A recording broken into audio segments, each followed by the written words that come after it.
सबसे पहले तो सभी मीडिया के जो मेरे मित्र हैं उन सबको धन्यवाद, आप समय निकालकर यहां पर आए। कल की जो उदयपुर में घटना हुई है, एक आतंकी हमले में कन्हैया लाल व्यक्ति की गर्दन काट दी गई, निर्मम हत्या कर दी गई। इससे पूरा देश, हर समाज में आक्रोश है, गुस्सा है। राजस्थान के अंदर साधारण लोगों में असुरक्षा की भावना भी है। ये गुस्सा जायज है, लेकिन संविधान के तहत, देश के कानून के तहत और पीसफुल तरीके को पालन करना, शांतिपूर्ण सौहार्द बनाकर कार्रवाई करना, ये बहुत जरूरी है। आज इस प्रेस कॉन्फ्रेंस को शुरू करने से पहले भारतीय जनता पार्टी की तरफ से ये अपील है कि पूरे देश के अंदर जो भी घटना हुई है उसके बावजूद शांति का माहौल बना रहे, सौहार्द का माहौल बना रहे। हम सबकी संवेदनाएं कन्हैया लाल जी के परिवार के साथ भी है। आज पूरा देश कन्हैया लाल जी के दर्द में शामिल है।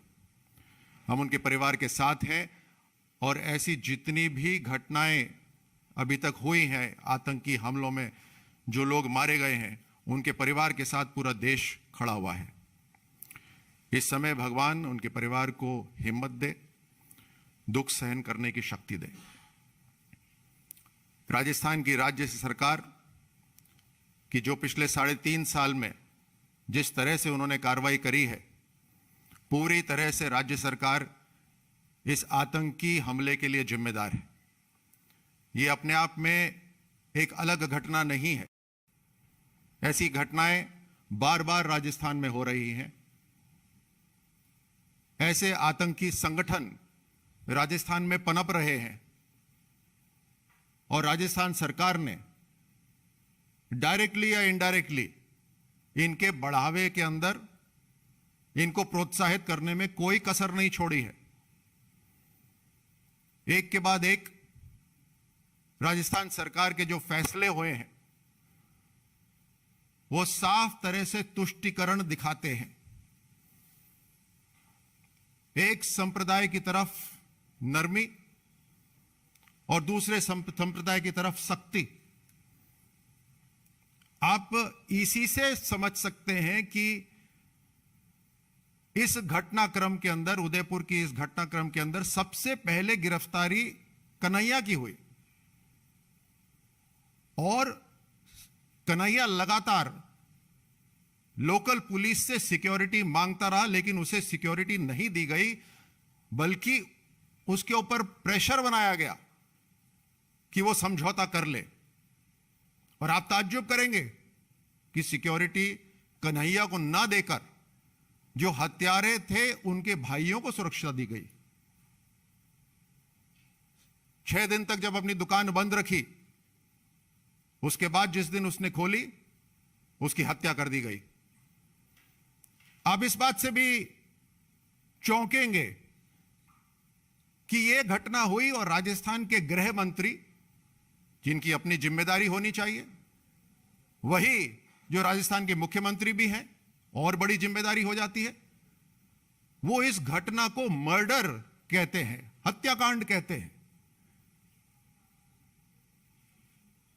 जब कोई वीडियो बनाता है इस कांड से पहले और फिर निर्मम हत्या करते वक्त वीडियो बनाता है, उन दोनों को वीडियो को जारी करता है, वायरल करता है, वीडियो में खुद ही नहीं अपील भी करता है कि जितने भी भाई बंधु इसको देख रहे हैं वो भी गर्दन अलग कर दें लोगों की। ये जमीनी झगड़े में नहीं होता, ये किसी पैसे के विवाद में नहीं होता। क्या गृह मंत्री राजस्थान के इतनी बेसिक सी बात नहीं जानते हैं? हर चीज को राजनीतिक चादर उड़ाने की कोशिश करते हैं। अपनी जिम्मेदारी समझें। और यह हत्याकांड नहीं, यह सरेआम आतंकी हमला हुआ है। यह देश के पूरे समाज को आतंकित करने के लिए यह कार्रवाई करी गई है। और जैसे मैंने पहले कहा, यह अपने में अकेली अलग घटना नहीं है। ऐसे न जाने कितने व्यक्ति प्रेरित हो रखे हैं, भड़काए हुए हैं। बूंदी के अंदर एक मौलाना ने खुलेआम लोगों की गर्दन अलग करने का आह्वान करा। पुलिस उस वीडियो में दिखती है खड़ी हुई, लेकिन कोई कार्रवाई नहीं करी गई। जोधपुर के अंदर हत्या हुई दीपक की, दिन दिहाड़े उसकी हत्या करी गई। परिवार हत्यारों का नाम बताता रहा, लेकिन पुलिस ने कोई कार्रवाई नहीं करी। जब इस तरह की हरकत करेगी राजस्थान की पुलिस प्रशासन के दबाव में, तो जिहादियों के, आतंकियों के हौसले तो बुलंद होंगे ही।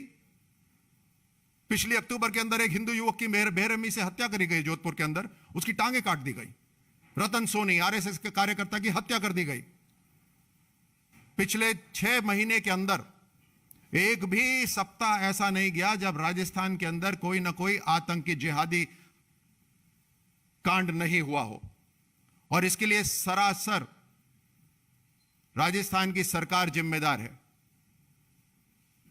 जब त्योहार होते हैं तो अलग अलग धर्मों के लिए अलग अलग कानून मनाए जाते हैं।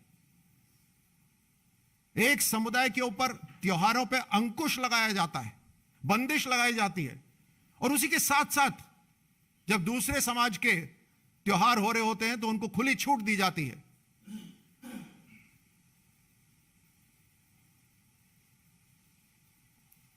जब इनके कट्टरपंथी संगठन यात्रा निकालते हैं तो उसको रोका नहीं जाता, उसको पुलिस प्रोटेक्शन दिया जाता है।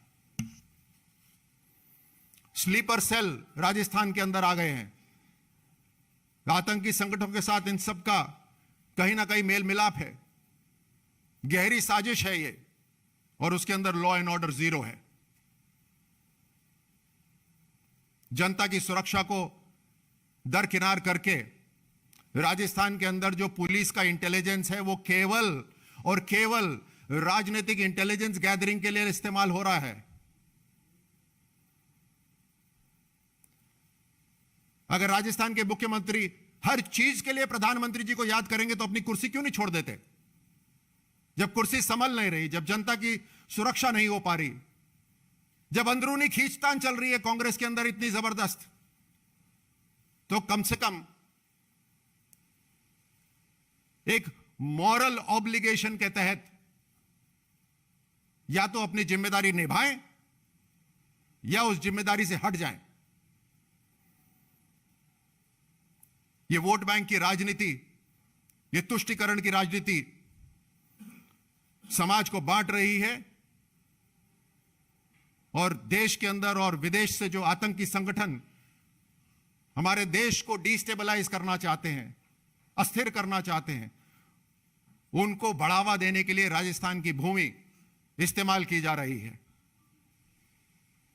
क्योंकि यह घटना अपने आप में अकेली नहीं है। एनआईए ने इसकी इन्वेस्टिगेशन अपने हाथ में ले ली है, और अब जहां तक ये जो गहरे कनेक्शंस हैं, लिंक्स हैं, उन सब के ऊपर तहकीकात की जाएगी। कौन है जो राजस्थान के अंदर सत्ता में रहकर इनको शय दे रहा है? कौन है जो इनको बढ़ावा दे रहा है? इस तरह के हर कनेक्शन को देश की सुरक्षा कायम रखने के लिए उस पर कार्रवाई होगी। और अंत में एक बार फिर भारतीय जनता पार्टी अपील करती है कि देश की सुरक्षा जांच एजेंसियां काबिल हैं और अपना काम करेंगी। देश में जो गुस्सा है उसको शांतिपूर्ण तरीके से, संवैधानिक तरीके से, लॉ ऑफ द लैंड को फॉलो करते हुए ही उसे लोग जाहिर करें। शांति और सौहार्द बहुत जरूरी है। राजस्थान सरकार अपनी जिम्मेदारी समझे, अभी भी समय है। हर तरह से राजस्थान के अंदर एक के बाद एक घटनाएं हो रही हैं, चाहे वो करौली हो, जिसका मुख्य जो परपिट्रेटर था वो आज भी पुलिस की हिरासत में नहीं है। चाहे करौली हो, चाहे झालावाड़ हो, चाहे जोधपुर हो, एक के बाद एक घटनाएं हो रही हैं, चाहे अलवर हो, एक के बाद एक राजस्थान सरकार नाकामयाब हो रही है और कहीं ना कहीं इन कट्टरपंथी संगठनों को समर्थन देती दिख रही है। धन्यवाद।